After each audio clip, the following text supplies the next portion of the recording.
prediction in 2002 was that by 2020, there will be an event of bioterror or bioerror that causes 1 million deaths.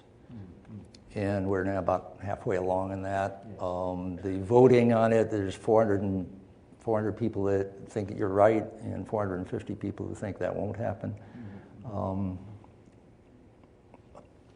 Halfway along, what do you think? Yes.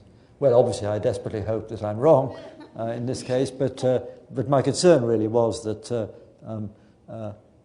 biotechnology is developing very fast, and there are greater risks of error or terror, and also because populations are crowded in megacities in the developing world, that is the place where any epidemic, a natural one, could become catastrophic. I mean, if you think of natural epidemics like SARS, it was jolly lucky that it didn't get to a developing world city, which it couldn't have been coped with so well if it did. But I think the risk is that there may be some error, or indeed some genuine terror, which, if it happened in area where it couldn't be coped with adequately, could really be catastrophic. In 2020, when we have a conversation again, and you've either won or lost that prediction, suppose the event has not happened. Would you then do a next 20-year thing, or would the prediction that, well, in the next 20 years it'll happen, or is it your expectation that what we are doing is getting a sort of a non-existence proof here? Well, I mean, I think this goes back to the theme of my book. I think there is a genuine worry that a few individuals who want to cause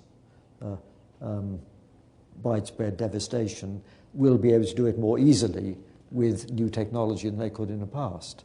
And so there is this risk. And I think there's a genuine tension between security and privacy, in that if you want to be sure that people aren't surreptitiously misusing these dual-use technologies, then we do need to be fairly intrusive. But I think the good news is that only the older generation seems to care about privacy.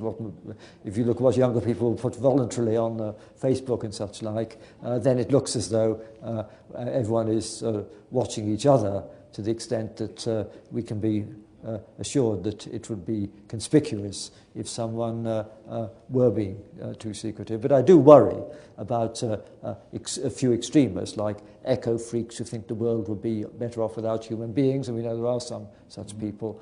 Some people like that, empowered by technology, could do huge damage, and people with the mindset of those who now design computer viruses may start doing the same with real viruses. So I think these are genuine concerns.